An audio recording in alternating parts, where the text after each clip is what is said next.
So today we'll just go over that basic functionality and commonly used analytics in JobsEQ. And so here on this All Tools page is where you can find all of the information and all the analytics that you have access to with your JobsEQ license.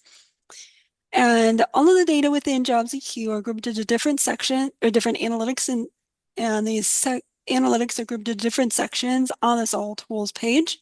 So go into some of these sections here on this All Tools page, and then we'll get into some of the specific analytics that might be most helpful for you. So we have the reports section that has some ready-made reports that you can download as a PDF or a Word document. So if you're wanting a lot of information about a topic like an occupation or the economic overview of the region, or maybe just a program, post-secondary program, you can start with these reports and then dive a little bit deeper into the data with these other analytics.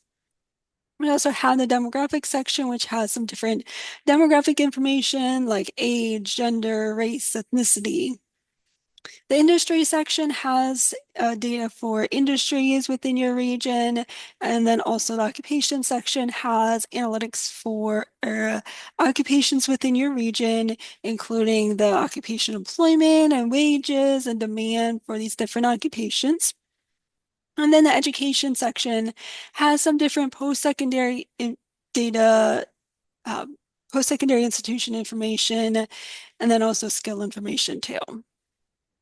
So I won't have time to cover everything within this 2 hours, but I will try to cover some of the analytics that are most commonly used that might be also helpful for you. And the first one I want to show you is Occupation Snapshot. Occupation Snapshot is a really great way to see the data for different occupations within your region, including their employment and wages and the demand for those occupations to see if they are there's a need for those occupations. So we can click on Occupation Snapshot to open up the analytic. And then we can also click on these three horizontal lines to open up the query window if that's not open already. You can also click the lock icon to lock this window in place if you want. This is where you can choose different regions or occupations to look at here. So the regions box, you can look at different regions, like you can look at Titan County, you can look at all of Wyoming, or a specific MSA or county, ZICTA, and also city.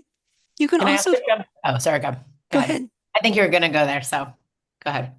So you can also look at groups of counties or groups of zip codes or a region based on a radius or drive time too. Is that what your question was? I was just gonna say to Charlotte and to get on the recording too, that the way that I do it is I create a custom region and do Teton County plus 75-mile radius around it. And is it under add more, or how do you do that? So to create a custom region so that 75 miles around Teton County, you'll have to create a custom region first, and then I can show you how to do that. But you click on this profile icon, and then you can click region to create a custom region. Okay. Um, Actually, I can do that now because, Yeah, I think it'll be helpful. okay. I'm doing it in the background too, so Oh, that's uh, great. Following along. well, then I'll have it in mine as well, correct? Yeah, it stays there, I believe. Yes. The one thing though I will say, Jessica, I think this I was told from the person I was talking to whenever it was last week. Like ideally, I would love to be able to do 75 mile radius around Teton County plus the rest of Wyoming. But I think our license doesn't allow for it. So the way I've been doing it is like the 75-mile radius and then like separate analysis for Wyoming. There's no way of like creating a region that has both of them together, right? On the license that we have. Yes, that's correct. Okay. If Okay, you so I'm want, in. Sorry, go ahead. if you wanted to expand it to uh, the uh, 75 miles plus the state of Wyoming, you could do that, but that would be something that you would have to talk to your CRM, Jason Roundtree, about too. Okay. All right. Let's do it. So we can go into the profile icon or the settings menu to create a custom region. So we can do that now. Then we can click on region. Here are some regions I have already created. I'll click create new region to create a new region. So then we'll have to name this region. So we can name this uh, first in family, Jackson Hole, custom region.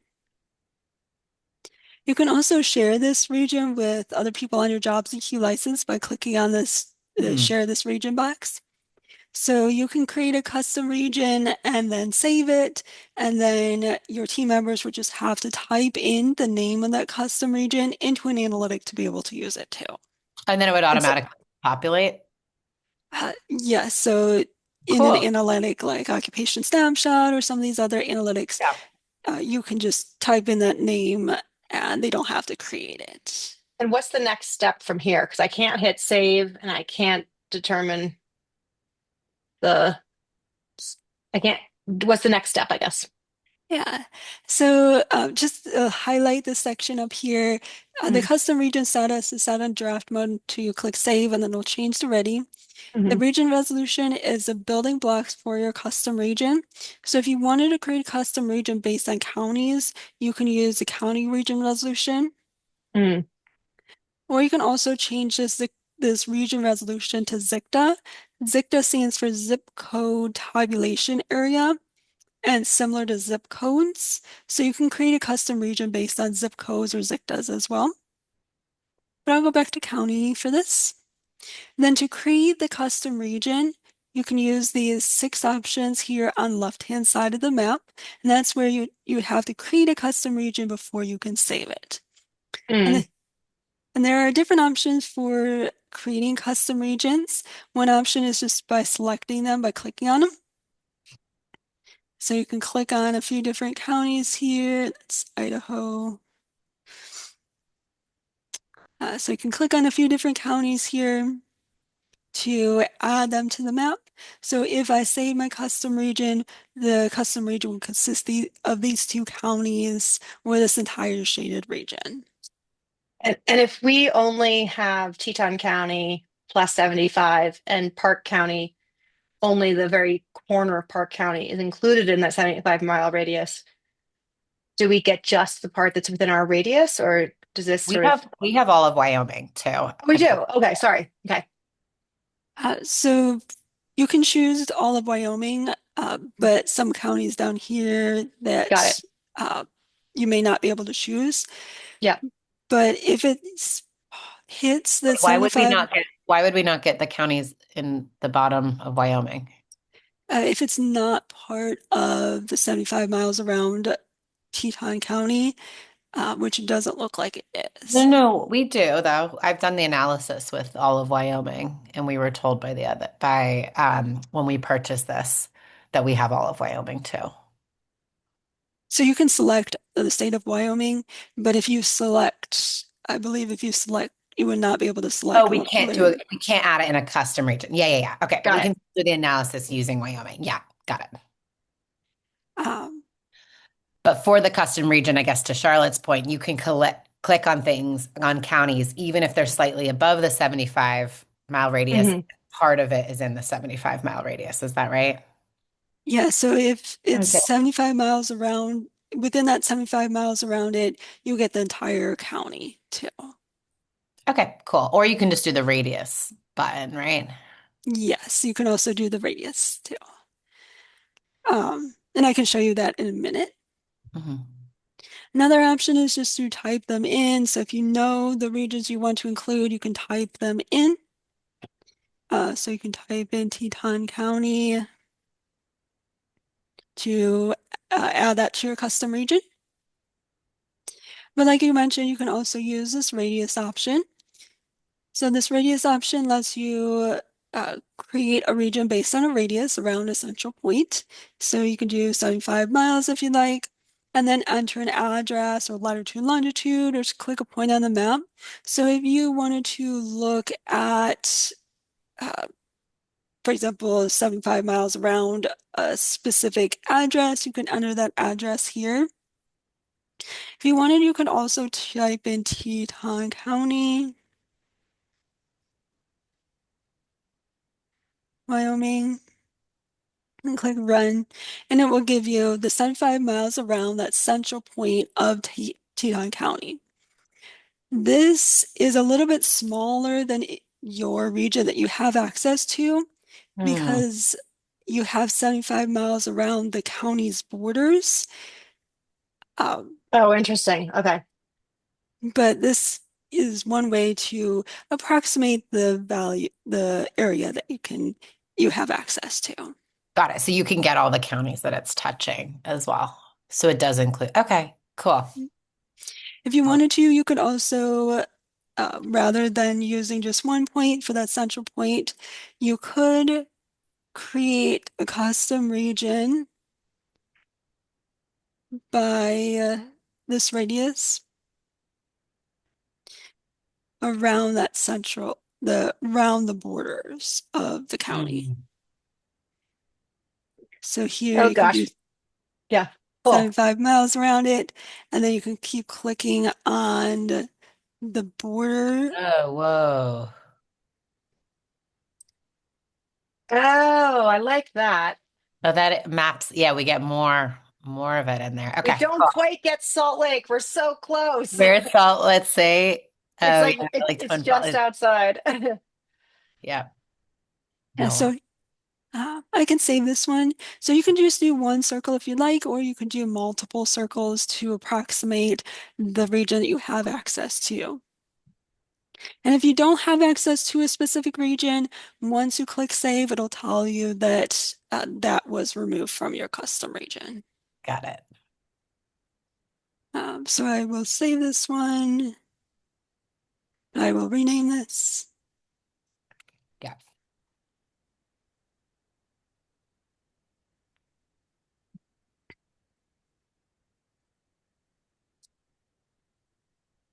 And then you can also click on region preview to see the region you'll actually be drawing data from when you use it in analytic. So here you can see the counties that are included within that custom region. I forgot to mention that when you use this radius option, any county that touches or intersects any of these circles will be included in entirety in the custom region. So all of this county will be included, and all of this county will be included, and all this county will be included. So it might be a little bit bigger than all these circles here. And you can see the region that you'll actually be drawing data from by clicking on this region preview.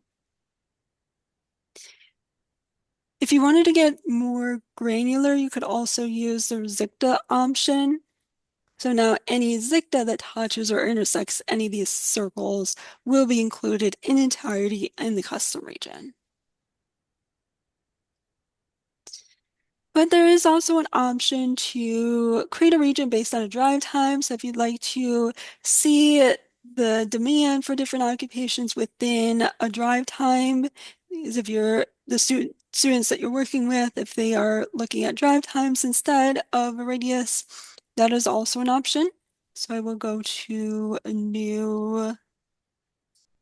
uh, a new region, and then I can use this drive time option to create a region based on a drive time instead of a radius. So for example, if you wanted to look at 45 miles or 45-minute drive time around a specific point within um, your region, you can do a 45-minute drive time and then enter an address or latitude and longitude or click a point on the map. Then you can also choose a time of day for your drive time. Mm. So you can choose a peak commute time or a non-peak commute time, or just use the average time of day too. So I use the average time of day, and then I will just select a specific point. So I can use the city of Jackson. And then so this shows the 45-minute drive time around that point I selected. Funny, Uh, interesting. Yeah. but since the region resolution is county, any county that touches or intersects this orange spot will be included in entirety in the custom region. If I had selected ZICTA now, any ZICTA that touches or intersects this orange spot will be included in entirety in the custom region. but it might be closer to that orange spot here. So that is also another option, but I will go back to the previous region I had created for that 75 miles around the Teton County. So once you click save, then you can use it in analytics throughout JobsEQ. So you can click on Run Analytics to see some different analytics that you can run with custom regions. So I can go back into some different analytics here, like Occupation Snapshot.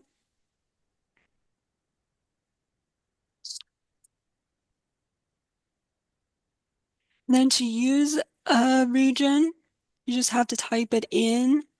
Depending on the region, it might take a little bit more time to run some analytics.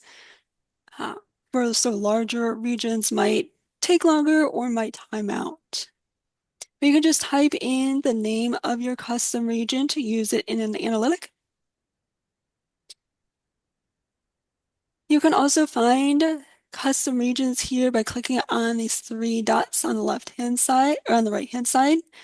Then you can see the region preview here too, but if you click on Explore Regions, you can find some different regions that you can select. And if you choose this Customs option, you can see your custom regions here in this My Custom section, or you can also see the regions that were shared with you by other people in the Shared by Others section here too. So if you know the names of the custom regions that you have been shared with you, you can just type them into the region box, or you can also explore them by clicking on the Shared by Others too. But before we get into Occupation Snapshot, are there any questions with creating a custom region or using those in analytics? Nope. Nope, I don't think so. Okay. So again, you can choose different regions here in Occupation Snapshot. You can also look at different occupations too. So if you have a specific occupation that you wanted to explore that maybe your students are going to be going into or would like to explore, you can type that occupation in, or you can also use total all occupations to see all the occupations within your region. We also have this Explore Occupation section by clicking on the magnifying glass. And here you can find all those different occupations you can choose from. And if you click on any of these arrow icons,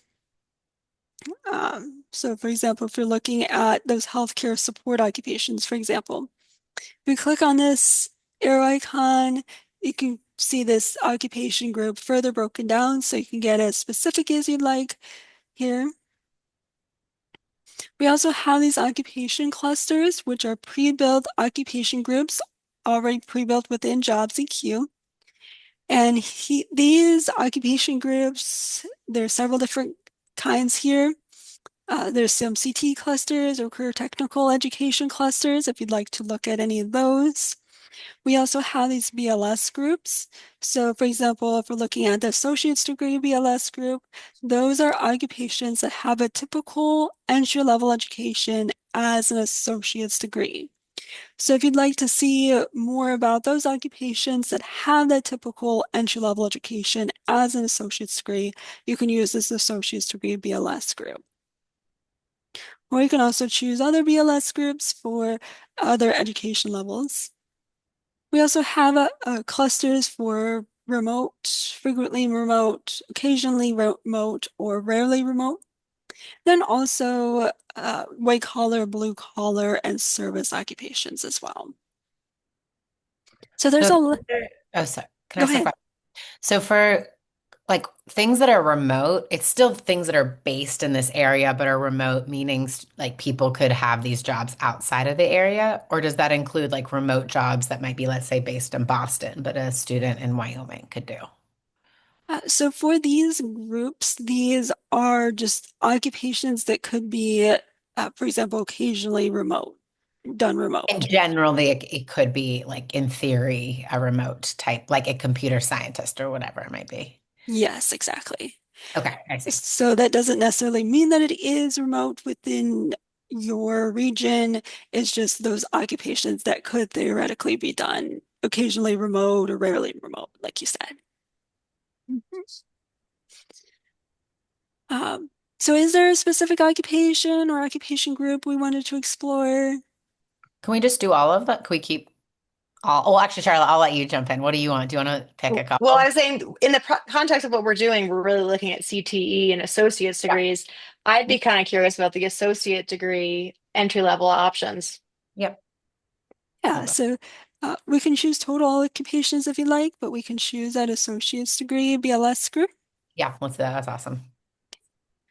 Um, so you can just type them in, or you can also select it from that Explore Occupation section. And then we can also choose the SOC level to look at. So are you very familiar with SOC codes? I am not. Audrey is. Hmm. Okay, so SOC stands for Standard Occupation Classification, and each occupation is classified to a 6-digit SOC code. Then each of those 6-digit codes are grouped into 5-digit codes with similar characteristics. Those 5-digit codes are grouped into 3-digit codes, and then those 3-digit codes are grouped into 2-digit codes. So the 2-digit SOC codes are those broadest groupings of occupations and includes things like office administrative support occupations, food preparation and serving related occupations, sales and related occupations, and so on. So as you get more digits in the SOC level, you can become more and more detailed for those occupations. So I want to see the detailed occupations within this associate's degree BLS group. So I will choose the detailed occupation 6-digit SOC level. Then I can click run to run this.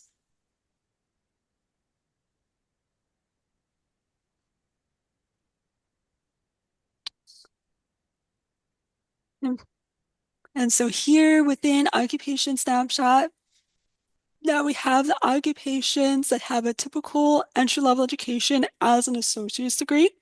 And those are listed in the rows along with their corresponding SOC codes.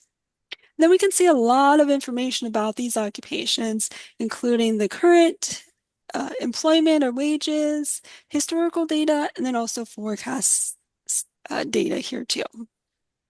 Within the current section, we have current employment.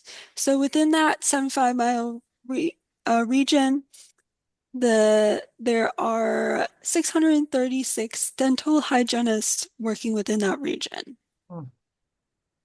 and another 621 forest and conservation technicians working within that region. We scroll all the way down to the bottom. You also have the total all occupations row to show the data for all those occupations together. So there's 354,356 people working within that region here. In an associate's degree type job. So for the total all occupations, this will be any This is for everything. occupation. Okay. Yeah. But then we also have the associate's Okay. degree Yeah. group, and these would be the people, total number of people that would be working in occupations that have a typical entry-level education as an associate's degree. Cool. So you can compare each of those occupations to the total number of people that are working within the region, or the total number of people that are working in occupations that have a typical entry-level education as an associate's degree.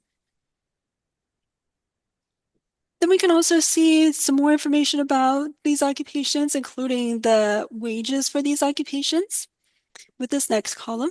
So here we can choose mean annual wages or median annual wages with the wage type section in the query window. So if you'd like to see median wages rather than mean wages, you can just change the wage type section to median rather than mean. I'll just stick with mean for now. So here we can see that for dental hygienists, the mean annual wage is $90,800 for dental hygienists working within your region. And this will also be specific to the region you had entered. Hmm. And I'm doing the same search for Teton County, not Teton County plus 75, and it's 109,000 here. Interesting. Just a point of reference, yeah. yeah, Wow. yeah, and that is one way to compare different regions, and wages will be different for different regions too. Yeah. If you is there, I'm probably jumping ahead, but is there a way to look at them side by side rather than looking at them at the same time? Or you have to export and then create your own reporting? So within Occupation Snapshot, you wouldn't be able to look at wages at the same time for two different regions, but Hmm. there are a couple analytics where you can look at Okay. multiple regions, including data fetch and data explorer, and I can show you those too. Or when you get there, let's learn Yeah. that. And on that, I like that. Yeah. Yeah, definitely. Um, yeah, definitely make sure to cover those too. Okay. Then we can also see more information about the unemployment for each of these different occupations and the unemployment rate for each of these occupations. So maybe you want to focus on those occupations that have the lower unemployment rates. Hmm. So Um, he, sorry, go ahead. go ahead.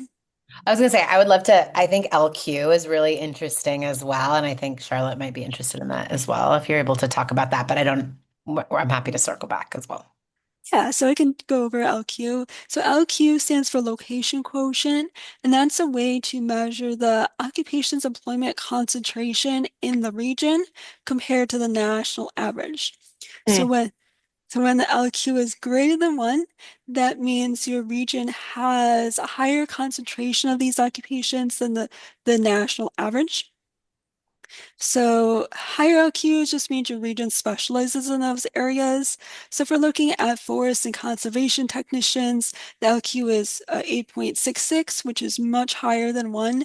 So that means that that region that we had It has like created. 8 times, isn't it almost like 9 times the like proportion of forest and conservation technicians, which obviously probably doesn't surprise Charlotte as well, but it's a We got a matter. lot of trees.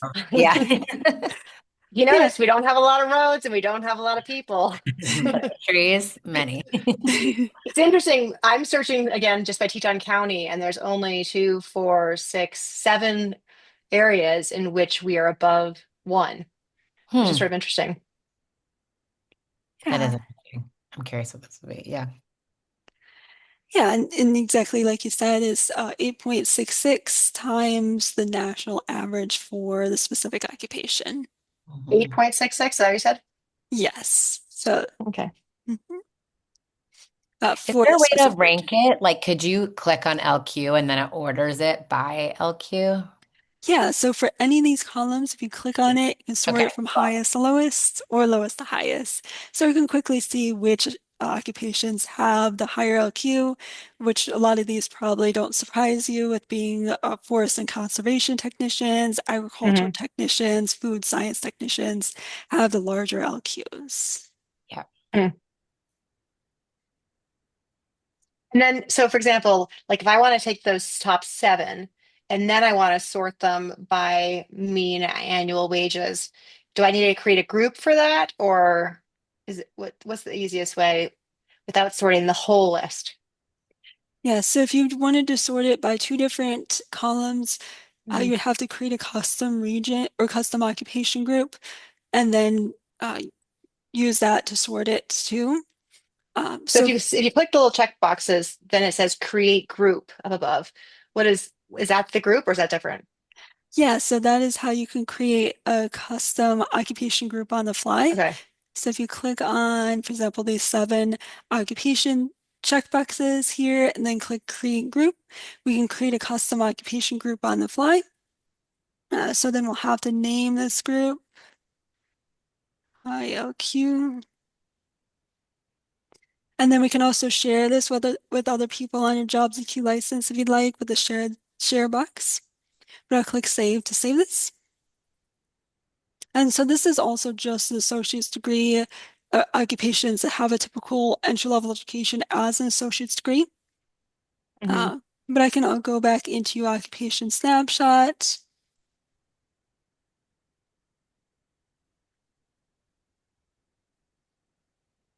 And you can just type in the name of your custom occupation group into that occupation box to use it. Cool. Okay. Interesting. And then, so this will just focus on those occupations you had selected. Okay. Oh, and then it also does the average of them too. Oh, that's great. Okay. Yeah. Cool. And then you can also click on the wages box or the wages column here to then sort those occupations by the wages. Yeah. Okay, and this is a silly question, but I missed the how to get back to the occupation snapshot. Um, oh, I got it. Never mind. Okay, Yeah. one step behind. Uh, yeah, so once you create your occupation group and save it, they would also have that option to go back into occupation snapshot. Or if you miss that, you can always go back into the all tools page and then find occupation snapshot there too. Cool. Jessica, I'm going to ask you another question that I think I've asked and annoyed everyone else I've talked to, but maybe you'll give me the answer I'm hoping for. Um, my understanding is when we want to look at the cost of living, so in Teton County, specifically Jackson, it's a high cost of living. So like the wages doesn't really show us an accurate picture of purchasing power. So I was told like kind of a way of backing into it, like you have to go to another dashboard view to like triangulate what the like actual wages are if you factor in cost of living, just to make sure there's no way yet we can't actually add that into this view, right? Where we can see medium, like mean annual wages adjusted for cost of living.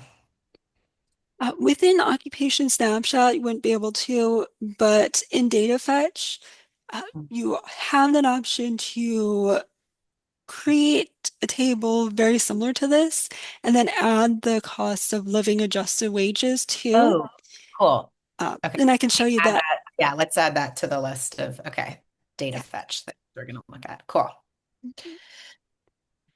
But within occupation snapshot, it's just the wages, not those cost adjusted cost living adjusted wages. Yeah. Um, so you can just focus on those occupations if you like, but I'll go back to that associate's degree group again, just to get more occupations here, unless you wanted to focus on those. That's great. So, Thanks. okay.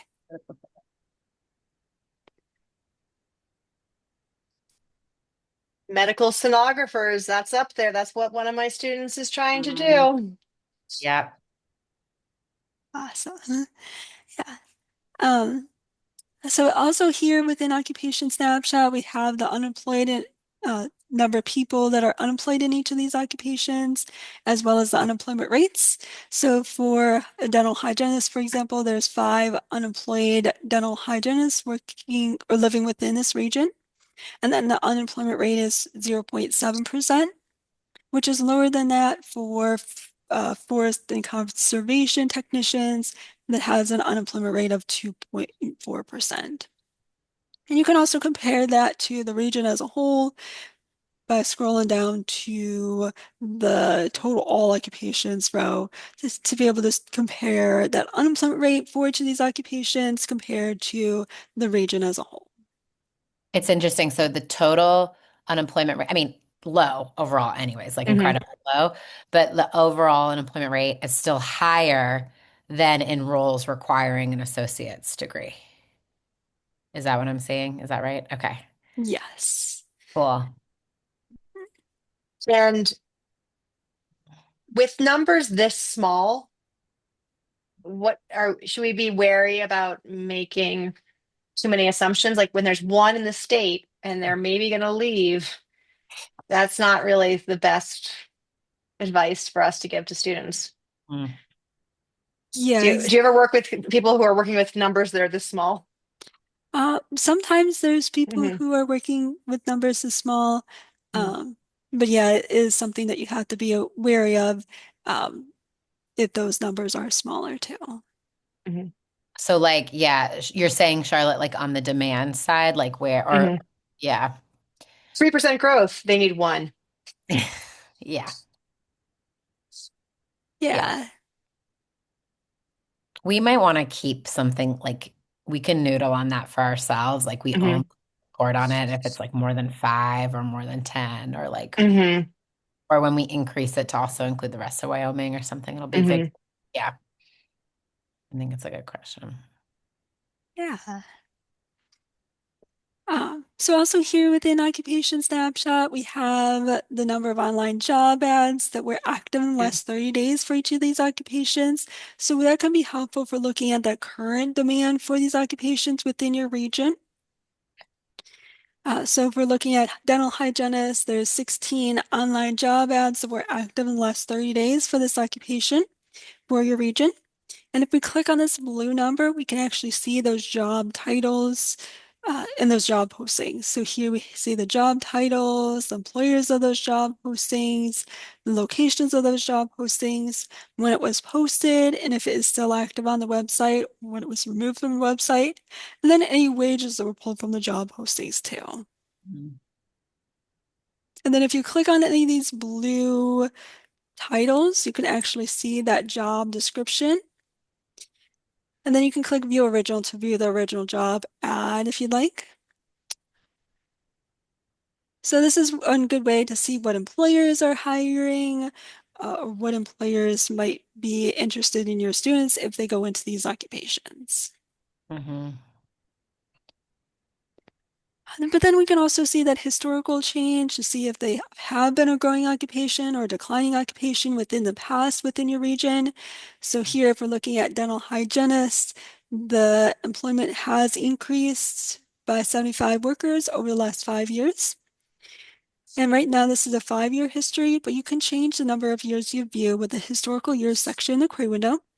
So if you'd like to see a list a little bit further out into the past, you can change this to 10 or just anywhere between 1 and 10.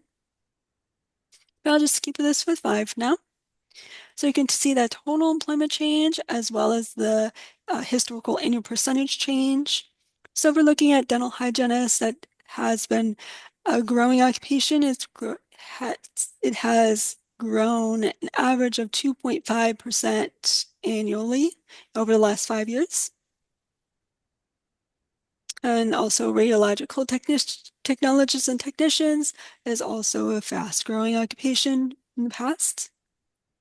And Yeah. again, if you click on any of these columns, you can sort it to quickly see which occupations that have a typical entry-level education as an associate degree have been growing the fastest within your region. So, for example, health information technologist is one of the largest growing last 10 years in our county, and it pays well. Is there a way for me to look at this right here and say, like, what does a student need to study in order to become this and do? Or is that somewhere else in the program or research elsewhere? Yeah, so if you want to know more information about a specific occupation, you can click on this blue title, Hmm. and that will bring up a lot of other analytics you can uh, view. But if we go into occupation profile, this just gives a lot of information about a specific occupation.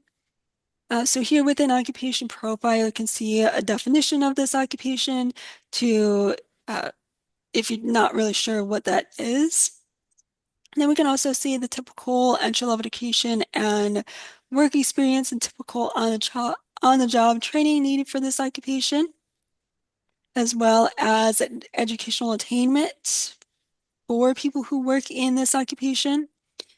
So for example, even though the typical entry-level education is an associate's degree, there's also some people that have,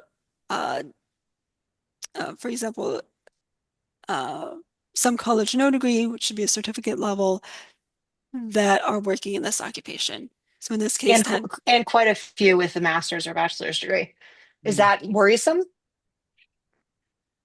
If you're That trying to get an associates person in and they're competing against 80% or 60% in this case that have higher education, or does the entry level indicate that's where they get hired and they keep educating themselves over time? so that could be so for the typical entry-level education is an associate's degree, but maybe they want to get more education. Um, so they may start with as an associate's degree and then get a bachelor's degree or master's degree as they are working, or this might be also the education level that they start with too. But So that is also something to consider too. Yeah.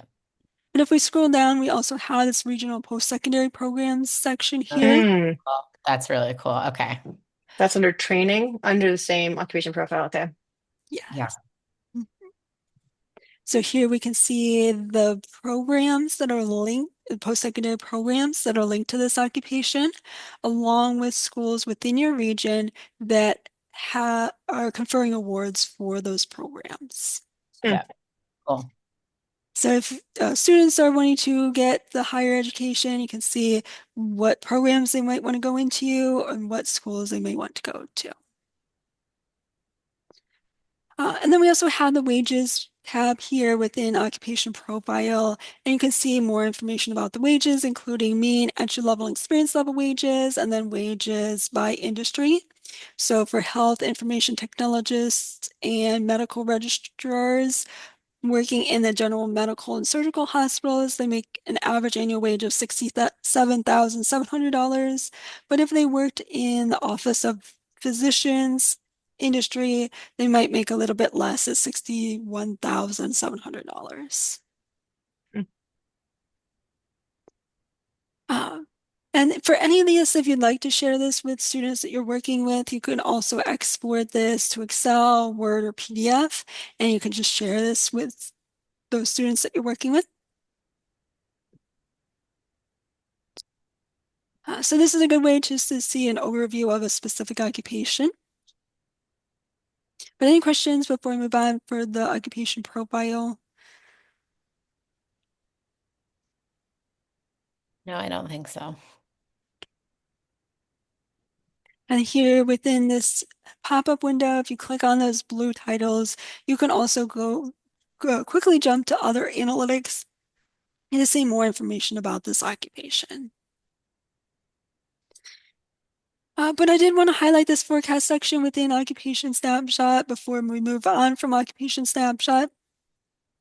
So we can see that current demand or current employment and wages, as well as the historical change. We can also see the forecasted demand for each of these occupations to see if there is a need for these occupations. So right now this is a 1-year forecast, but you can change the number of years you view with the projection years section in the query window. You can choose between 1 and 10 years for this too. So if you'd like a Hmm. little to see a little bit further out into the future, you can change this to 10 or just anywhere between 1 and 10.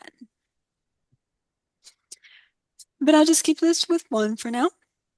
I have a So question. Like, do you find, obviously, like the further you project out, the more unknowns there are. Do you sort of have a recommendation of like what you feel is the sweet spot of having enough projected years that it's really useful versus like, I don't know, the confidence in your projections being, I don't know what the word would be, but like feeling secure about those? um, there And if that's not the something you know, don't, yeah, yeah. don't worry. So for the projections and the forecast, this is a linear forecast. So it's based Okay. on the BLS 10-year projections at the national level. And then we bring those down to the local level. But it is a linear projection. Um, So you so guys don't do your own projections based on like what you're seeing? Because I thought the BLS didn't use like all the job posting and online ads stuff that you all get to use in your models. yeah, so for the forecast part, the forecasted demand and forecasted employment, this is it's modeled from Chmura, but it is comes from the Bureau of Labor Statistics 10-year projections at that national level. Then we use the uh, local growth, Okay. historical growth for to bring those down to local level, but we don't include the job posting data within this demand column. Okay. So for the projection years, it depends on what you're looking for. You can choose 1 year if you'd like, but again, as you go further out into the future, because it's hard to um, forecast 10 years out, 10 years might not be uh, as it might be slightly different 10 years from now versus what the forecasted demand is. now. In that 5-year forecast area, how do you track exits and transfers? So the exits and transfers also come from the Bureau of Labor Statistics data too. Mhm. So those are projected exits and transfers Hmm. and the projected demand for those exits and transfers. Hmm.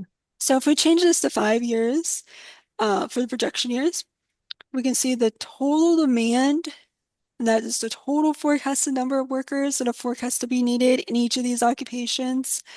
But then we can also see that forecasted demand broken down by those exits, transfers, and employment growth. So those exits and transfers are a piece of the total demand, the total forecasted demand, and it comes from that Bureau of Labor Statistics data. Um, so if we're looking at total hygienists, for example, the total forecasted number of workers that are forecast to be needed in the next 5 years is 297 workers for those dental hygienists. And the exits are the forecasted demand in new workers due to workers leaving the workforce for things like retirements, or for going back to school and leaving the workforce, or raising a family and leaving the workforce. So these are the forecasted number of workers that are forecast to be needed to backfill those positions due to people leaving the workforce. And it is, as I mentioned, it is a forecasted number. Mhm. Yeah. Um, the transfers of the forecasted number of workers that are forecast to be needed due to workers changing in major occupation groups. So this is, for example, moving from a dental hygienist job to a construction worker.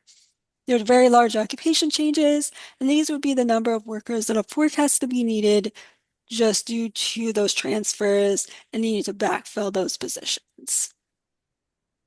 Then we also have the employment growth column, so that here we can see whether the occupations are forecast to grow or decline over the next 5 years. So for dental hygienists, it's forecasted to grow set by 72 workers over the next 5 years for the region. And then we can also see the forecasted needed growth rate here. So if we click on this column, we can quickly see which occupations that have a typical entry-level education as an associate's degree are forecast to grow the fastest within the next 5 years. That includes physical therapist assistants, occupational therapy assistants, and so on.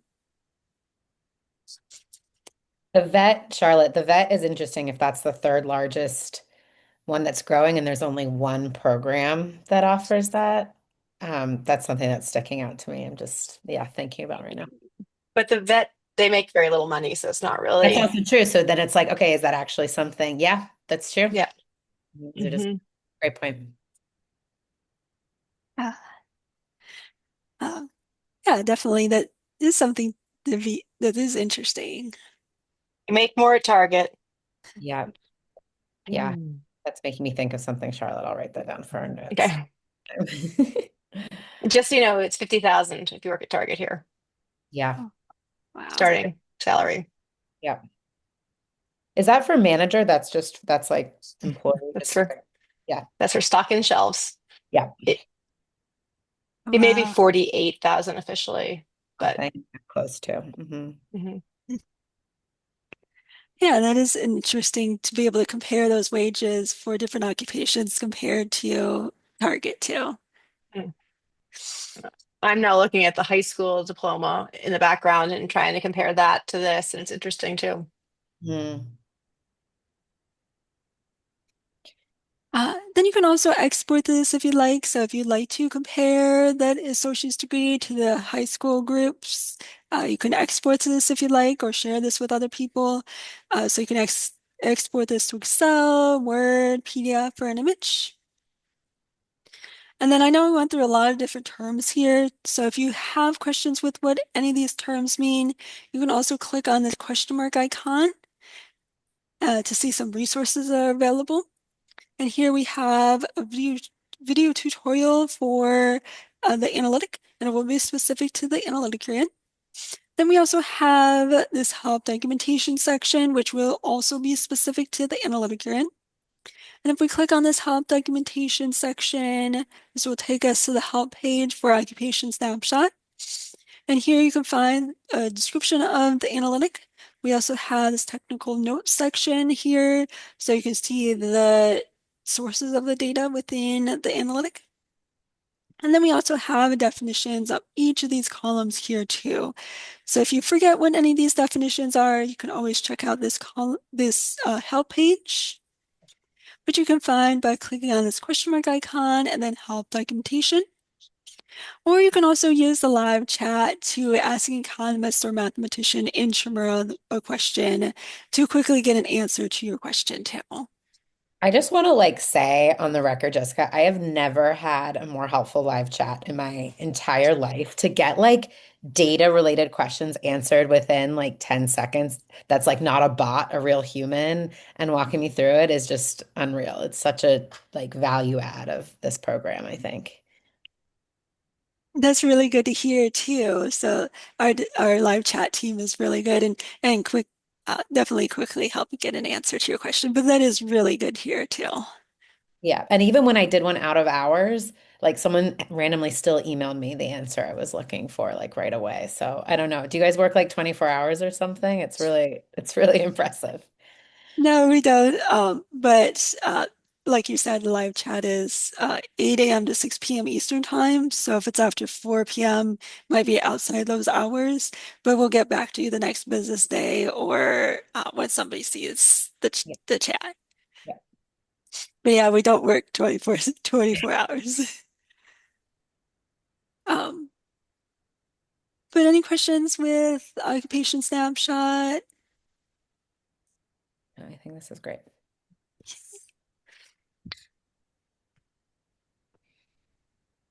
We should almost go through this and make recommendations for students who aren't even going to go to college too, because even in Yeah. the high school diploma area, there's some surprising Yeah. things coming out. Yeah. I mean, a question I guess I have kind of to that point, something I've been thinking about, Jessica, is like, there's associates, there's bachelors, but there's also like short-term certificates. There's other like things post-secondary. Is there a way that that's like part of this at all? Or maybe we'll get there when we talk about like the program availability education side, but is there a way to look at any of this by like additional certifications that students might need? So we do have a BLS group for post-secondary non-degree award, Ah, cool. which would be Because that that could be certificate. something, yeah, like someone who's just a high school graduate. I would be curious to know like options for them too. They could get a short-term certificate. Okay, cool. I'm gonna play. We don't need to spend time there. I was just Where that's under occupations where you find that? It's the post-secondary non-degree award BLS group. And that curious. would be those occupations that have a typical entry-level education as a post-secondary non-degree award, which would be that certificate level. And then how does it work? Because I'm seeing, oh no, never mind. I'm seeing dental assistants, which are different than dental hygienists. Never mind. Okay. So is it mutually exclusive? Like if one SOC code is associated with post-secondary non-degree award, it wouldn't also be associated with an associate's degree or a four-year degree. Is that right? Yes, so for the BLS groups, those would be each occupation would only fit into one of those Okay. BLS groups. Oh, okay. Cool, cool, cool. Yeah, that's great. Uh, if you're looking at those CT clusters instead, there are some occupations that fit into more than one CT cluster, but specifically for the BLS groups, it would only fit into one BLS group. Okay, cool. And that actually comes from another analytic, which I can show you. It's occupation diversity. So if you wanted to explore different occupations, you can go into occupation diversity. This has some demographic information, but it also has some of the educational attainment and education requirements here too. So Teton occupation, County looks so different than your map. That's interesting. Interesting. yeah, and yeah, definitely looking at different regions will give different data here too. Um, But within occupation diversity, we have this chart version display type here where you can see demographics for people who work in different occupations, um, broken down by age, educational attainment, race, ethnicity, gender. Mm. But I will change to the display type to table here. And you can see some of the data for uh, people who work in different occupations, broken down, like I said, by the age, gender, race, ethnicity, if you're looking for demographic information. But I will go into that education and training requirements. I will also change this back to total all occupations to see all of the occupations within the region.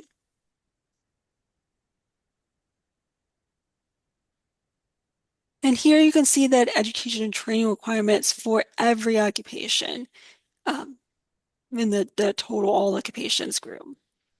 So for the bachelor's degree group, for example, this will be a bachelor's degree BLS group that will be all these occupations that have a typical entry-level education as a bachelor's degree. If we click on this column, we can quickly see which occupations have different typical entry-level education. So here you can see the occupations that have the post-secondary non-degree award as the typical entry-level education, or none, high school diploma, master's degree, associate's degree here too. So you can see all of those groups that fit into or each of those occupations that fit into these groups. Then you can also see the educational attainment of people who work in these different occupations. So if we're looking at, for example, that post-secondary non-degree award, actually, let's go with the associate's degree. Okay. We can do the educational attainment. And we can see all those occupations that have a typical entry-level education as an associate's degree and see the educational attainment for people who work in those occupations. So there are some people who work in those occupations that have a higher education or maybe a lower education than that associate's degree. Interesting.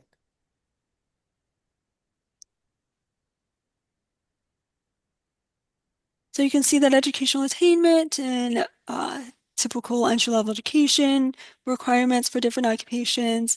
You can also see age breakdowns or race breakdowns, gender breakdowns for those occupations as well.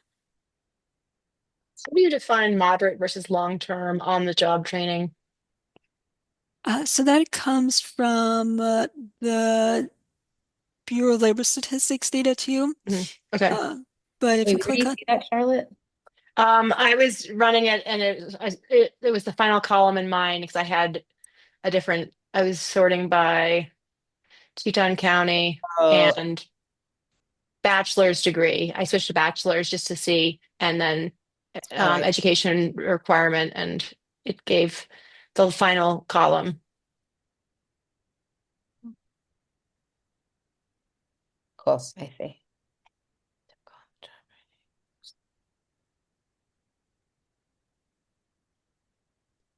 so there are different categories here. And if you click on this question mark icon and then click on the help documentation, we do have the help page for um, Got the it. Mhm. occupation diversity. And we do have the typical education level definitions as well as typical on-the-job training definitions. Mhm. So if we're looking at moderate Wow. term on-the-job training, it's 1 month to 12 months of training, and long-term on-the-job training is 12 months or more than 12 months. Mhm. Hmm. But that's a good question too. And then you can also see the differences between the different typical entry-level education requirements too.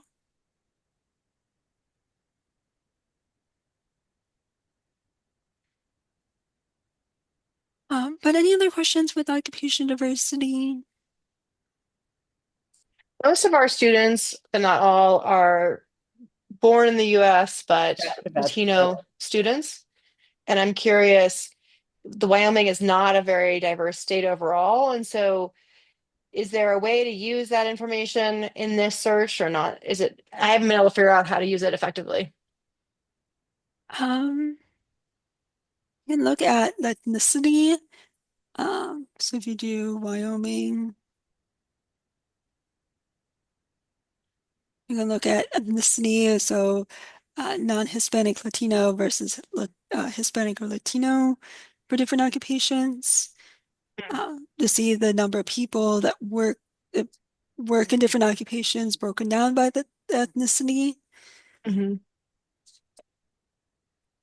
Um, is that kind of what you were looking for? Yeah, I mean, it isn't super helpful, but I don't know how it would be helpful yet. So I'll keep noodling on that one. I, Yeah. You don't have like, I mean, I guess it's a proxy, like immigrant status, like what generation their parents came, or like, if yeah, US born versus not US born. You don't have that kind of stuff, Jessica. we do have resident information, born versus not born, Mhm. um, in demographic profile. That can be helpful, but it's not broken down by occupation. It's just the number of residents that are foreign born. Okay. Yeah. And then interesting here, they don't have like a percent of population Mhm. in each of these careers. Like we would have to like manually figure out what the Make percent is. a Excel Yeah. spreadsheet and do it. Yeah. If you click on the Oh, there show we go. as percentages, Oh, Oh, great. There we yeah, go. that'd be helpful. Okay. So, all right. Because I want to have the ones the highest percentage. Look at that. Yeah. this Aggregate. is Yeah. just looking at bachelor's degree group, Hmm. Yeah. um, but you can use all occupations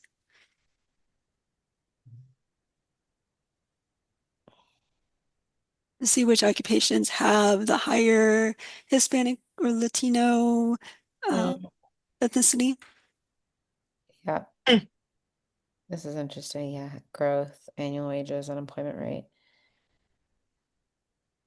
And these columns here, the total employment, wages, growth, and unemployment rate are all just for that occupation, not broken down by ethnicity. But that is, um, Oh, do you have that broken down by ethnicity? we do have another analytic called industry diversity Whoa. Hmm. that has some data broken down by ethnicity or race, but it's for industries rather than occupations. Yeah. Okay. So, for Which I example, just learned. Can I try to explain the difference and you tell me if I'm right or wrong? I didn't know the difference of this, but like occupation is like the job and the industry is like in what place that job works. So like your occupation is nurse, but your industry is like hospital. Is that right? Am I getting yeah, it right? yeah, Okay. I already exactly. get those two confused. Okay. Yeah. So if you wanted to look at a specific industry, you could, like healthcare and social assistance would include the hospitals, or you could look at manufacturing and construction if you like, or just use total all occupation or all industries. You do all industries. Does it tell you? Oh, there it is. I didn't hit run. Okay. And then you can also break it down by the next level. Then you can use ethnicity. So here we're just looking at all industries. So anybody that is working within Wyoming in this case, and the ethnicity. You can see the employment, new hires, separations, turnover rate broken down by ethnicity. You can Yeah. also see the wages broken down by industry or by ethnicity for both stable jobs and the newer jobs um, Yeah. as well.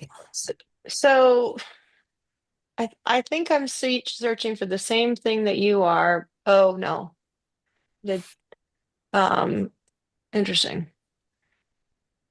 So how do you see so for all industries and then it's broken down by got it. Okay. And then you can also break it down by race if you'd like to. Hmm. So you can break it down by up to two different demographics. And you can also select a specific industry if you like. So if you wanted to focus on, for example, like the healthcare and social assistants, you could look at just one, just healthcare and social assistants and see the wages broken down by race and ethnicity if you like here too. Depending on what data is available, you may get NAs. So if you're looking at a smaller region that uh, might not have as many people that are working in a specific industry or or specific race or ethnicity, you may get some NAs depending on that information. This is coming from the quarterly workforce indicators or QWI, and they sometimes not disclose data if it's going to Yeah. um, Reveal show. secrets about people. Yes, exactly. We live in a small town. You could figure out who the person is. I'm surprised we have so many Hispanics who also identify as Hawaiian or Pacific Islander. I had no idea. Interesting. Yeah. Um, yes. So interesting, all this data. Okay. I digress. I don't know if you can hear that, but there's a um, the plane thing this weekend, so they're flying over right now. So, Oh, no, I can't hear that at all. but do you have any questions with industry diversity? How would you use this? Like, what would you recommend as far as using this tool itself? So, if you wanted to look at data broken down by that wages, by um, race or ethnicity, if we're looking at turnover rates, if you're looking at demographic information for people, um, that can be helpful for looking at industry diversity. Um, maybe if you wanted to break it down by different demographics, you could see what students might expect for wages. Um, Hmm. so that could be possible within industry diversity. Hmm. Interesting. Thanks. Any other questions with industry diversity? Nope. Okay. Um, so I also did want to mention about data fetch because we did have a question about that. So I'll go into data fetch next. Okay. So data fetch is a place where you can look at multiple regions at the same time, Okay. which you can't really do with occupation snapshot or occupation wages, or occupation diversity in this case. Um, and you can also look at the adjusted wages. So we could select a specific template if you want to, or design your own query. But I'll go into the occupation snapshot template. So that will include all the data from occupation snapshot. And we can select different regions here. So if we wanted to look at that custom region and add that. We can also look at Wyoming as a whole if you like. And then also just Teton County. So here you can look at the data for several different regions at the same time just by adding them. Then we can also go to the occupation tab to add some different occupations that we wanted to look at. So if we wanted to look at that associate's degree group and look at all those occupations within that associate's degree group, you can. Or you can select a specific occupation if you like. So we can add some different occupations here. Then we can go into the query fields tab to see the uh, queries that they're the fields that we want to include. And since we had selected the occupation snapshot template, this will include everything from occupation snapshot. But we can also add some more sections of different data here with the left-hand side. So we have cost of living adjusted wages. So if you'd like to look at the uh, annual wages, mean annual wages, cost of living adjusted, you can. Then I'm going to click and drag this to move this up next to the mean annual wages. So you can see the mean annual wages and then also the ones that are cost of living adjusted. You can also add some more data here if you'd like to, but I'll just start with this. Then we can click run to run this. So here we can look at the data from Occupation Snapshot for the wages, and then also the cost of living adjusted wages.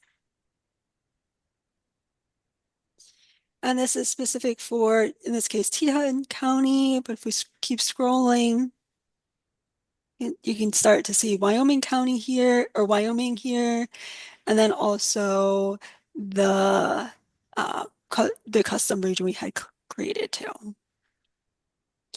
So this is one way to look at that wages compared to the cost of living adjusted wages. And you can also look at multiple regions at the same time within the same table. And then you can also download this to a CSV or an Excel file too.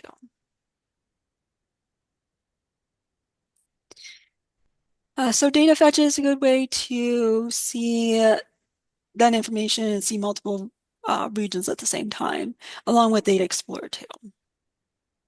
But any questions with data fetch? Other than cost of living adjustments, what other tricks would this work well for? Um, so if you wanted to incorporate both occupation snapshot data and occupation diversity data and occupation wage data all in the same table, that can be helpful just by selecting these different uh, data points that you want to include in your table. Um,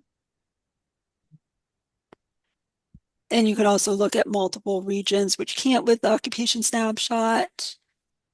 Um, you also get place of residence data versus place of work data. So people who work within a region like Wyoming Mm. versus living within Wyoming, that can be helpful to see here too.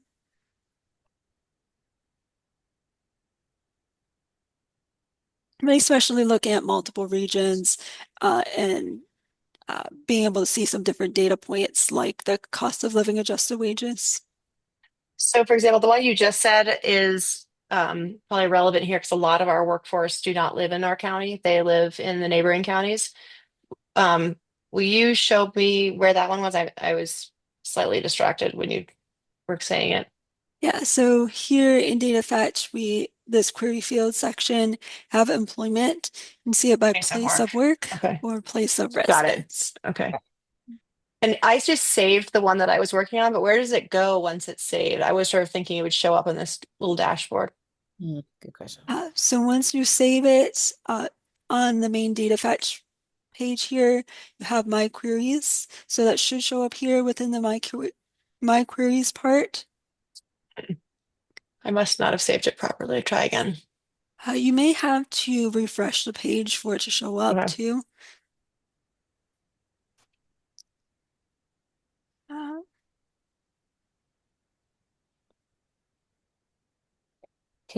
After we do this, can you go back? Sorry, I didn't get a chance to really sit with the cost of living stuff. I think I had a question, but I forgot it. yeah. Um, so I can create that table again.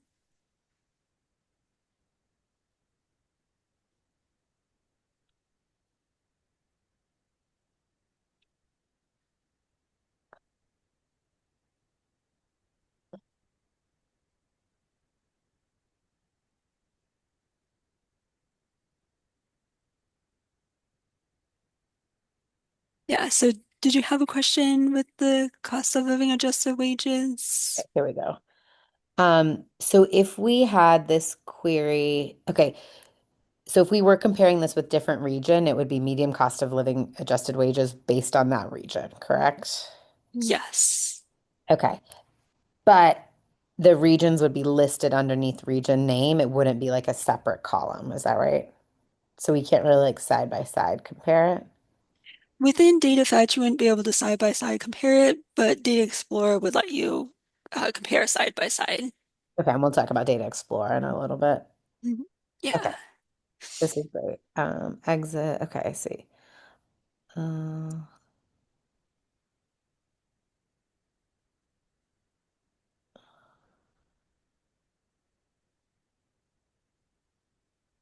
you should be able to save that. Cool. And then, yeah. Yeah, so it doesn't look like it's saving that. Um, so I'm going to talk to IT about that because it doesn't look like it's saved there. So Okay. I'll ask our IT team about that. Okay. That time it did save for me. I don't know what changed, but Yeah, so it does look like there might be a bug there at first too. Um, that's good that it saved. the first one didn't save, but the second one did. Okay. So I'll just let our IT team know about that to see if there's some kind of bug there. But any other questions with data fetch? No, I think this is great. And then we also have Data Explorer. Um, this is also a good way to compare different regions at the same time. And this is one way where you can look at the regions on a column. So Data Explorer is a way to build different tables.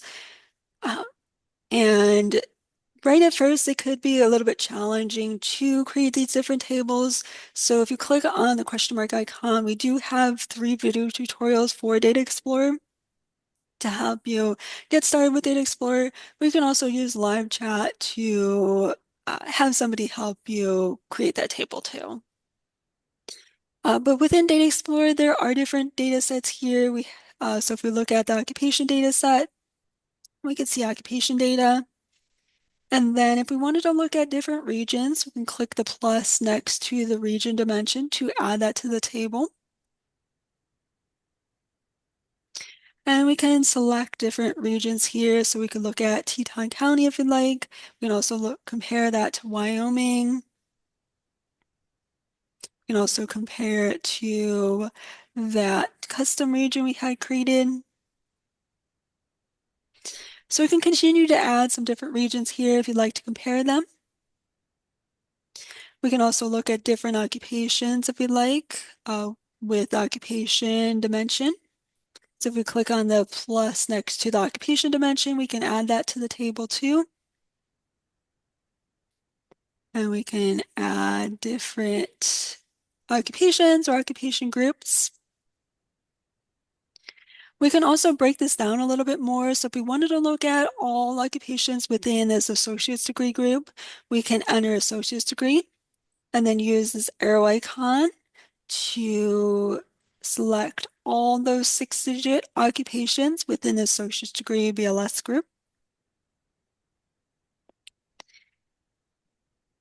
Then I'd like to have the occupations in the rows and the regions in the columns.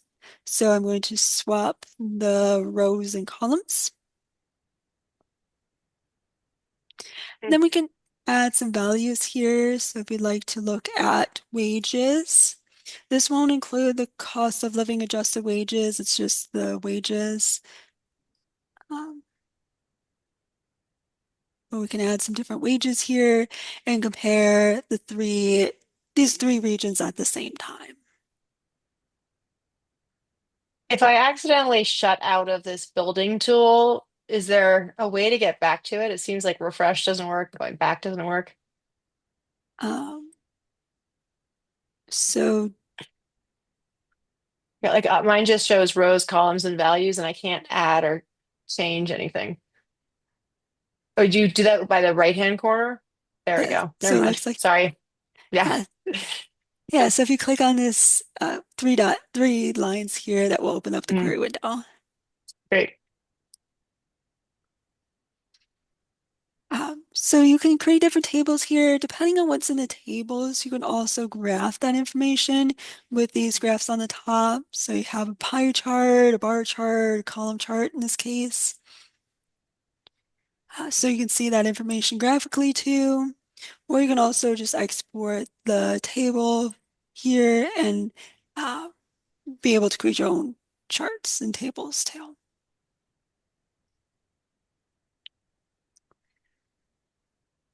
But this is one good way to look at different regions at the same time and be able to compare them side by side. I'm having a hard time actually doing this as you do it. So when I select the county and then I hit close out region, it gets rid of it. So how do you not get rid of it when you're closing it in order to see the next thing, for example? So if you'd like, Does that make sense?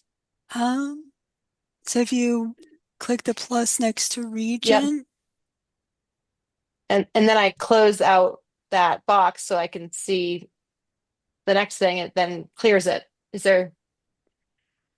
so if you click the plus next to the region, you can add it. And you want to just leave that there because uh, Xing out of this box will remove the dimension from the table. Got it. So then you could just add the dimension, the next dimension if you like, or next value Mhm. to the table too.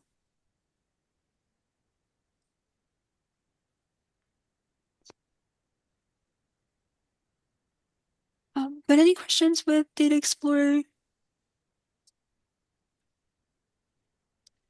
And with Data Explorer, you can look at industry data, education data, Laos data, which would be labor force, unemployment, employment data on a monthly basis, population projection, migration data.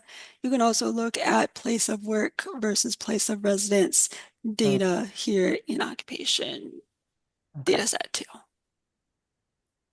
And the education data set is more about like what was required to get these jobs. So the education data set will look at award data, enrollment data for post-secondary institutions within your region. So if you wanted to look at post-secondary institutions or schools within your region, Hmm. that would be the education data set. So for example, if we're looking at specific schools within Wyoming,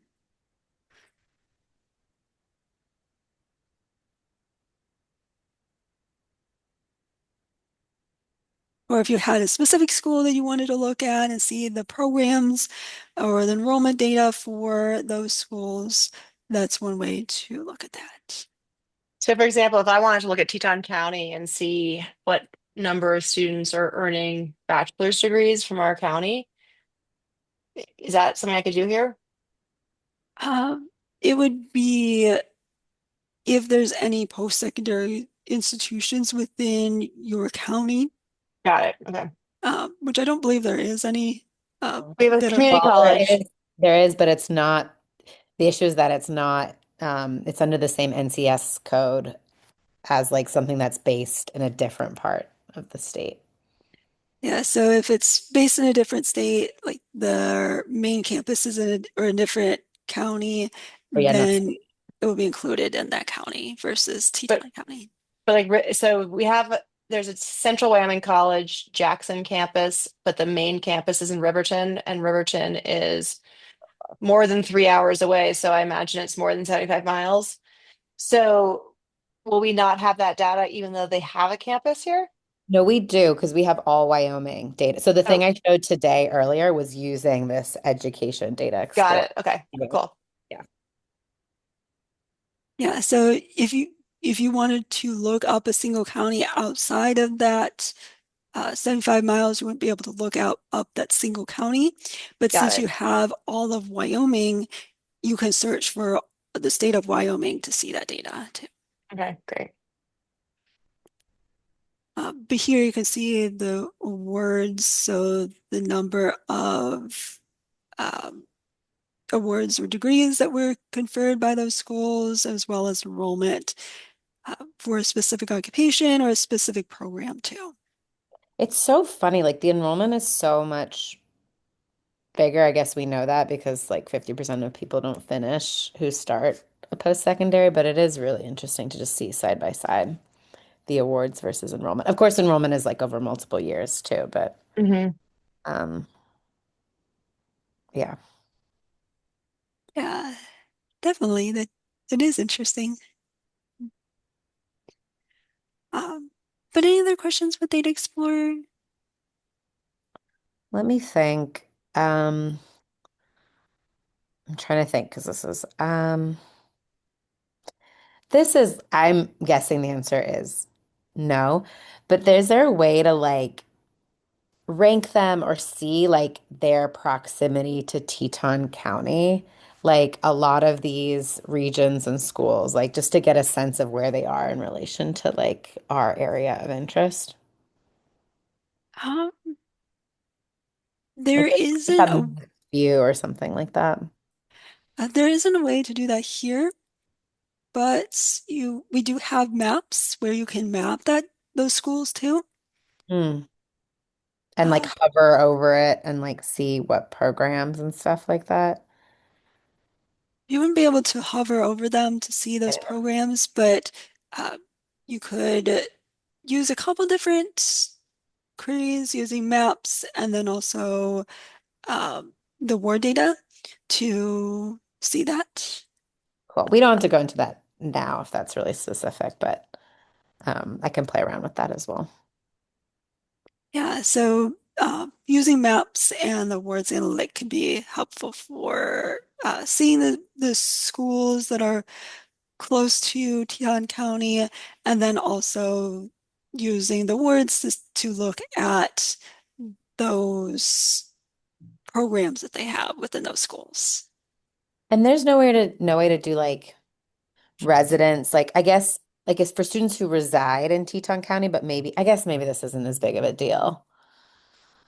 But I'm thinking like, is there a way of seeing where students from Teton County are going to college? Um, Fortunately, that's not available in most of JobsEQ. We Yeah. do have resume forensics, which would Okay. have that information, but that's an add-on for you. So if that's something that you're interested in, I could go over that. You don't have to Is- go over that now. No. okay. Unless Charlotte, you wanted to, but I think we have so much other stuff here that. I think we have access to that through the National Clearinghouse that some of our partners Mm. use. So we're trying to Oh, figure out how great. to access that. Cool. That's great. So did you Yeah. want to go over that now or No, that's okay. okay. No. So there are a couple other analytics that I want to go over. Um, we were mentioning about the award data, so we can go into the awards analytic.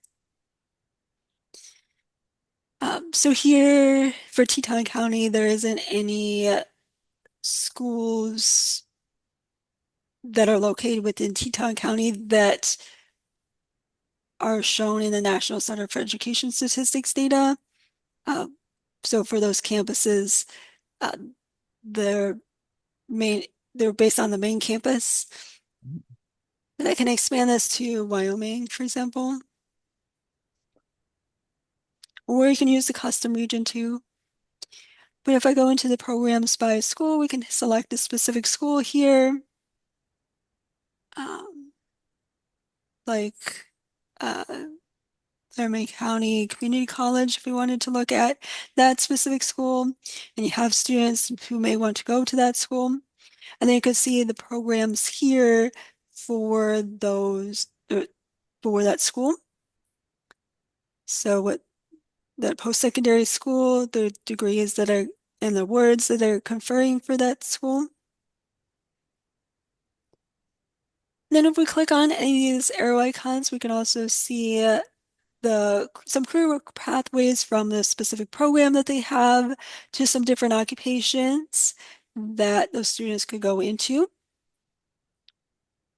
Then we can see the demand for those occupations, employment, wages, and then a sample of online job ads too.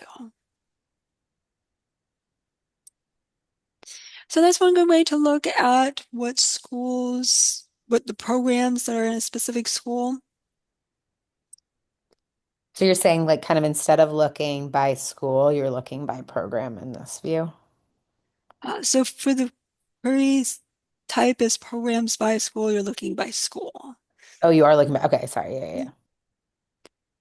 yeah. What's the So difference between this and the view from before? Like this seems like it's the same information as the other view.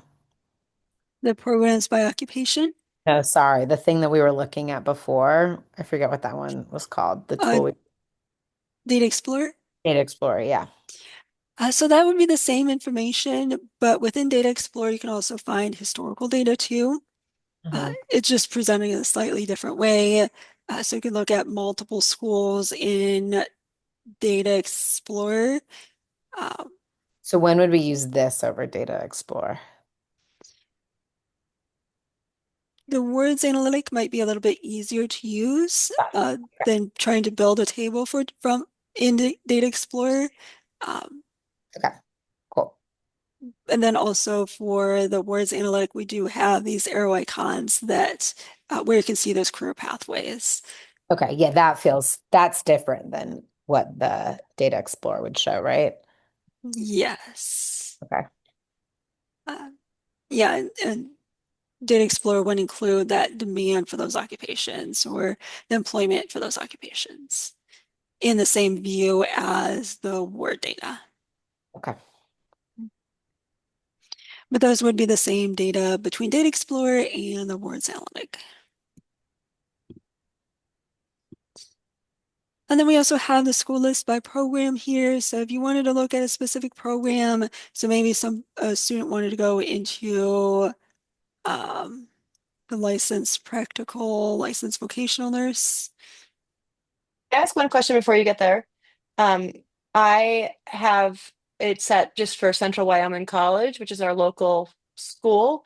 And if there are a lot of things that say zero certificates, zero awards, zero postgrad, zero total. Does that mean they aren't offering it or people aren't taking it right now? Hmm. So this would be the ones that are conferred. So the people who are graduating or that Hmm. have graduated, this is the 2022 to 2023 academic year. Hmm. In that specific academic year, for electricians, there's 34 certificates and 2-year awards that were produced Hmm. by Central Wyoming College for graduates that year. And none of them were for that program were 4-year degrees or Yeah. post-secondary. They were And if all you scroll down, do you see the zeros, Joe? Like, so where there are zeros, does that mean they don't have the program or no one graduated in the year 2022, 2023? um, It seems like a lot of things listed, but only the top And it's 15 or so. yeah, have. yeah. I But that's believe just listed because it's all listed, or it just means that it was offered in the past, right? Or at least that's what I was told by someone. Okay. I don't know. I I'm not sure. Is that right, Jessica? I believe that it would be that there's historical data for that, but not this current year. Okay. Got it. Okay. But that's a good question. I saw the fire science and I thought that there was only fire science somewhere else. So that's why it caught my attention. Yeah. Yeah, it's just, yeah. Got it. Because this is just the most recent year. Mhm. Yes. And we can't see, okay. But we could in the other view see different years. In Data Mm. Explorer, Data yes. Explorer. Okay. Gosh, there's so much data here. My God, yeah. Um, and then also put the programs by, or the school list by program. You can select a specific program and see the schools that have that program that are have graduates for that program in the 2022 to 2023 academic year. Mm. And then if you click the show more details box, you can see those degree types broken down a little bit more. But you also see the addresses of those schools, latitude, longitude, URLs, total school enrollment, and average net prices too. Oh, it does have the price, average net price. Average net Mm. price means it's not the sticker price. That just means like what, yeah, actually, before I assume, what does average net price mean in this case? So that's after grants are taken into Yeah. Okay. consideration. Um, I think room and board is also included too. Is there a way to see not net price, just like average listed price? Um, The listed uh, price is depends on each student though, so it wouldn't Anyways, really. it'd be tough. Yeah. But like, yeah, okay. The net, they use net price when comparing Anyways. because that's more relevant to what actually people are really paying. Okay, cool. Then great. Then ignore me. but then the listed price is not available in JobsEQ though. Um, but if you wanted to know the definition for this average net price, you can also click on that question mark icon and then the help documents. There is a section for what's included with the average net prices. Got it. Oh, it's from iPads. Okay. And you do that by showing more details. That's how you got to the net price, right? Yes. So if you click on the show more details box. Hmm.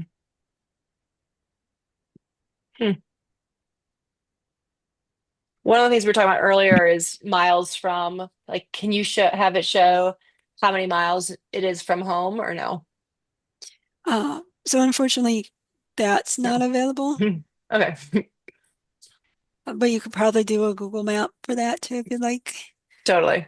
Is there a process? Like I know in sometimes other tools, there's a process of like a feature request. Not that that will actually be added in the time, of our 1 year, but is there a process for adding that as a feature request? Yeah, so I can add that as a feature request too. But if you wanted to, you can click on this question mark icon, and there's a suggestions Oh. feedback Mm. section where you can add them yourself if you'd like, or Yeah. Oh, you sorry, go can ahead. you can also use the live chat to ask somebody in tomorrow to add that as well. Um, Okay. And then Jessica, you also like you're like in this. You're one of the people who like build and do the analyses behind this too. Is that right? Okay. yes. How often is this? This is just curiosity, but like how often do you guys like update models or update the layout or update the data? Like my experience, so I started using this not a lot, but I think I started having access to this in 2023, maybe fall of 2023. It looks pretty similar. Do you know if there's like big updates that are coming down the pipeline or anything like that? More so because I like to get used to something and I hate when things change a lot, but I'm also just curious if that's going to happen. Yes, so for the data that's updated multiple times, so a lot of the occupation and industry employment and wage data are updated quarterly. Mhm. So those are updated quarterly, and then the Okay. award data is updated yearly. You can also click on this calendar icon to see Oh, the recent okay. past updates for the data, Uh, cool. and then also some of the upcoming updates for the data in JobsEQ. Oh, nice. Okay. So that's for the data. Um, so, for example, the GDP was updated uh, just recently. Oh, wow. Um, Okay. but you can also see when the updates for the data will be too. Yeah. Um, there is, every once in a while, we also do some feature updates. It's usually smaller updates. Mhm. So, for example, the AI assistant was added in with the last update that was this past week, I believe. Um, but we're working on another update that's will affect the layout of that. I'm not sure when that will be incorporated into JobsEQ yet. Um, Okay. Just curious. but yeah, we do update periodically too. Um, but any other questions with the words analytic? No, I don't think so. Not mine. I also did want to quickly highlight the maps analytic to where you can add schools locations to the maps. So Okay. if we go into maps, you can click the plus next to data to add some data to the map. Hmm. And you can add different data to the map. So if you wanted to look at demographic information, you can add the demographics data set. You can also use occupation data, industry data, commuting data. If we go into the occupation data, we can also add an occupation here to look at. Um, is there a specific occupation we wanted to look at? Like construction. Yeah. Great. So we can do construction laborers. Oh God, there's so many different options. We could do construction related. I just looked up underemployment, and I mean, I guess I can go click on that question mark to find out more about it. Oh, But what I love it was it. sort of surprising to me in the 75-mile radius.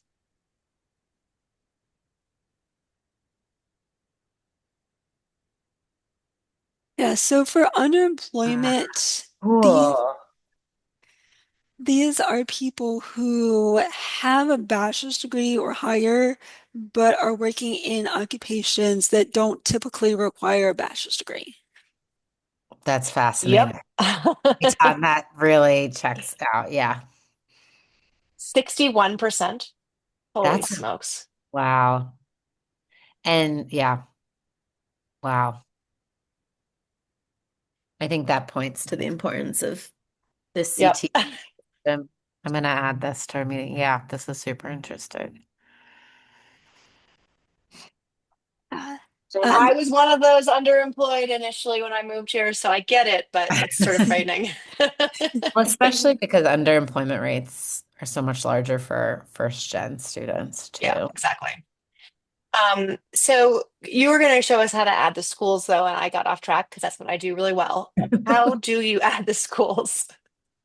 so if you wanted to add the schools to the map here, you can click on the layers section. So click on the plus next to layers, and we can add some different layers here. So for if we're looking at schools, public 2-year or less post-secondary institutions, we can add this layer. And it will show up as dots here, but we can also add labels here too. Oh, cool. Okay, wait, let's see. Huh. Gosh, this is so great. Yeah, this is exact. Yeah. I really wish this is not a JobsEQ issue or anyone, but it just, yeah, it'd be great if Central Wyoming, we were able to separate it out into the two campuses. Hmm.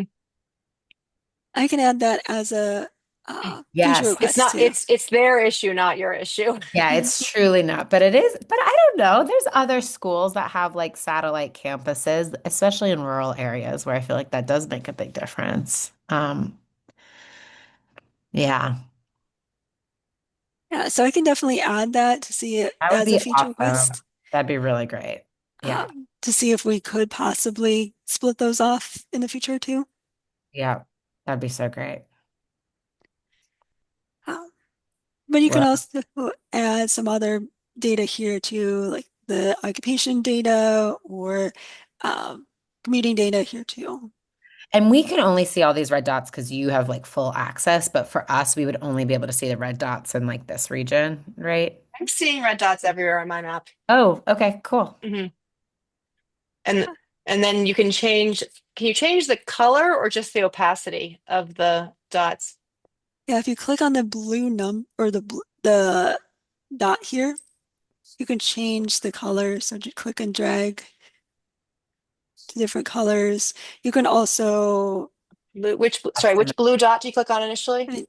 you click on the red dot Oh, the red dot. Got it. Okay. and then you can change click and Reverse.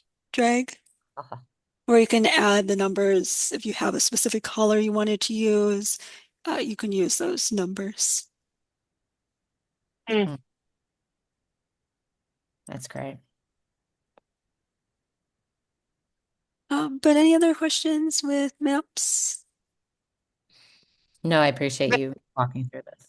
Oh, what were you Any gonna other say? people interested in colleges in particular use maps in different ways Um, that you would recommend? Like, always trying to get the sneak peek on how would this going to be a really helpful tool for us. yeah, so if you're looking at um, occupation data, so uh, for your students who might go to Certain occupations, you can see which areas they get, uh, or more people are working in those Hmm. areas. So that can be helpful. So if we're looking at those construction late construction workers, like construction managers, which areas, which counties, or which ZIC does they are more people are working in. Mm. Um, so that can be helpful. Mm. You can also see award data here. So which counties or ZIC does have the most uh, have schools within the region and have the different number of awards that are conferred by those schools. Hmm. Yeah. So that can be helpful too. Interesting.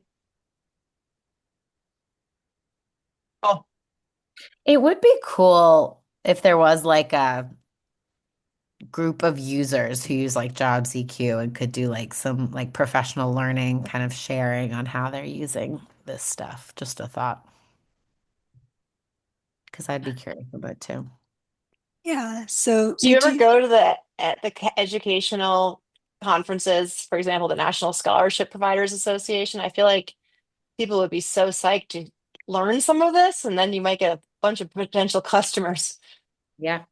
Yeah. So we do go to some of the conferences, I believe. Um, we do have an annual conference too that's for JobsEQ that where you can learn more about what other people are using JobsEQ data for. Um, so I don't think there is one set for the next year yet, but that is also something that you might watch for too. Okay. Um, and we also do have go down to the more content.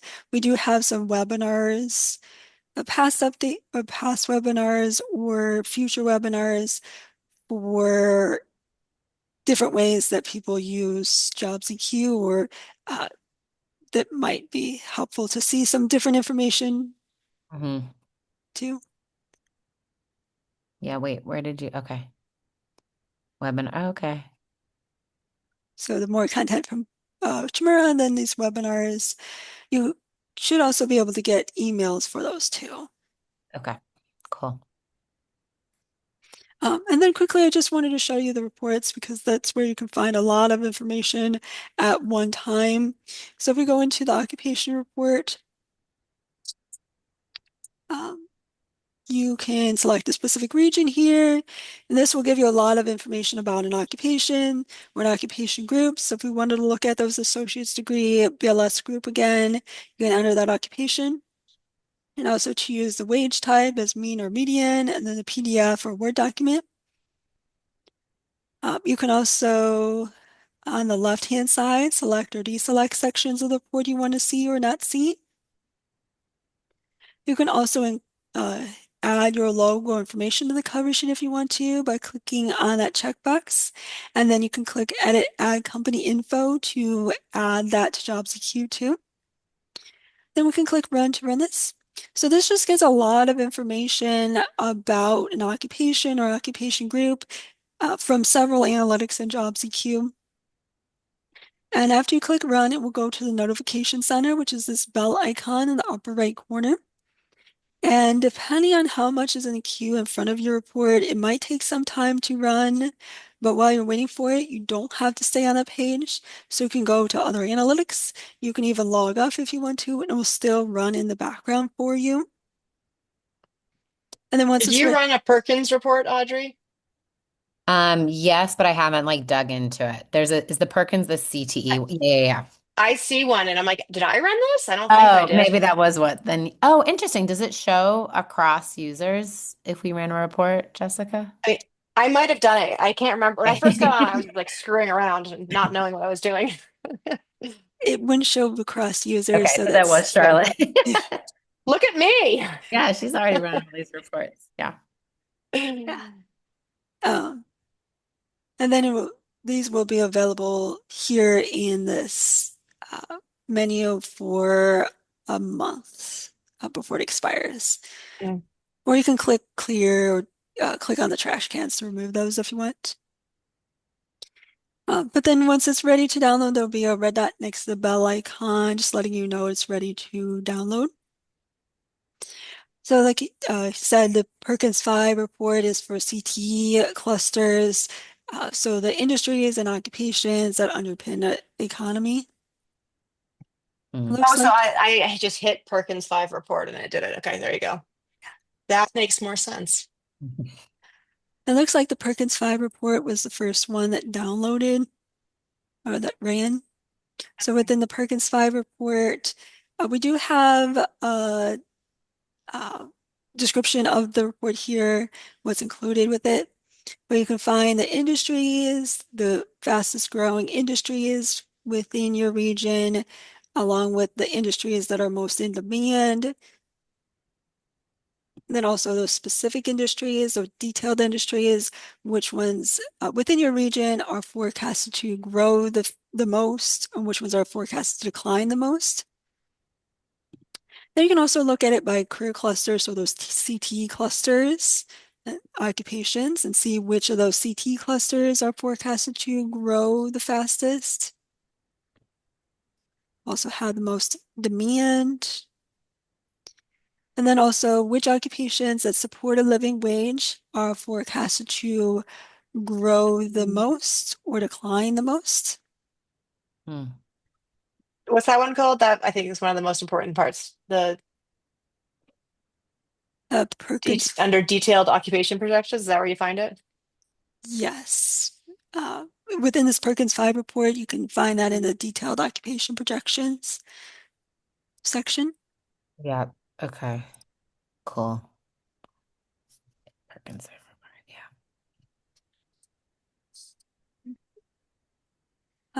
But then you can also find skill and certification gaps, regional colleges, and their prices, then also a regional map too. So where you're drawing the data from, some data notes here, and then also some frequently asked questions.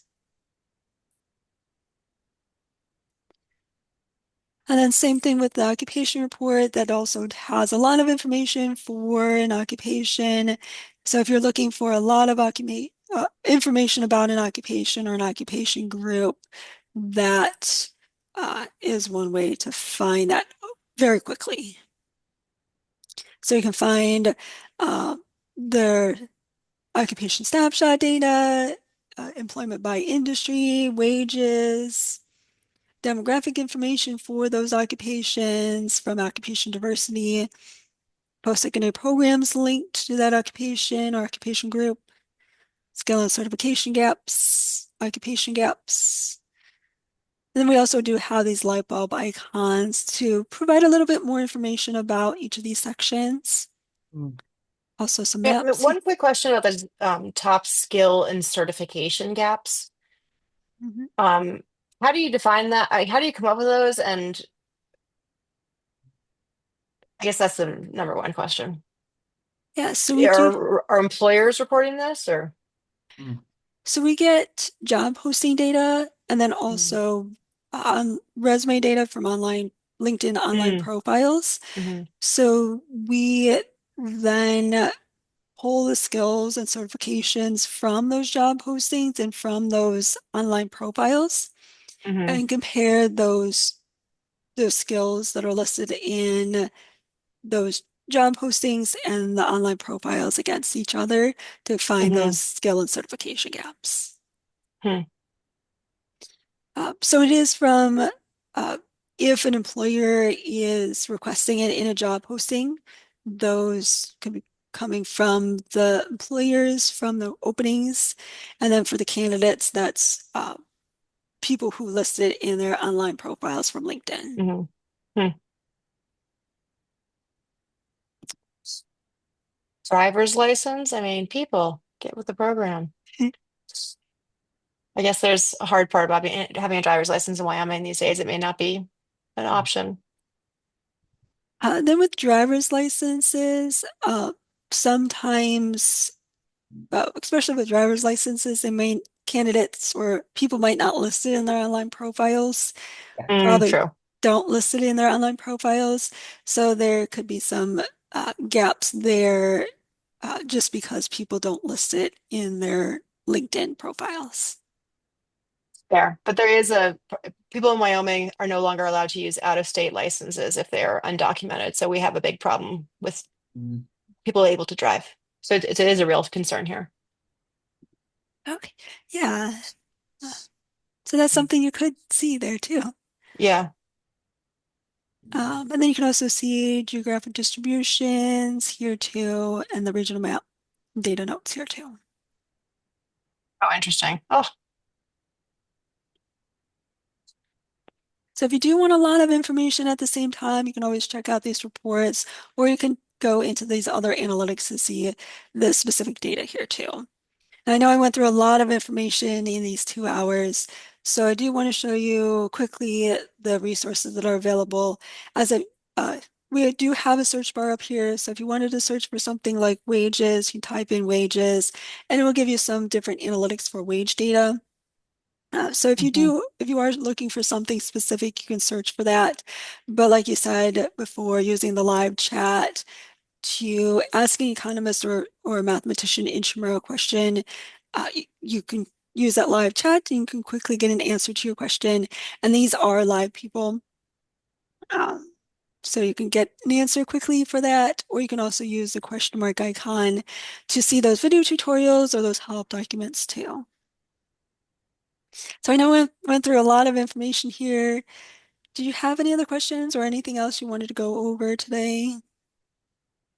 No, thank you, Jessica. And Audrey, I look forward to learning more about how you're using it because we've learned a lot today. Yeah, this is great. Appreciate it. I really was like, I don't think this will take the full 2 hours. There can't be that much. And, I feel like we could have done 2 more hours. So this is, Exactly. I do have to hop off though. So great to see you both. Thank you so much. thanks, And Jessica. then you're welcome. Ciao. And then I will also send the recording to you when that becomes available. If you do have any questions, just let us know. We can also set up another training session later too. Just reach Okay. out to me or your CRMG Surroundtree for that, or just use the live chat too. Okay, perfect. Thank you so much. You're welcome, and have a great rest of your day too. Take care. Bye bye.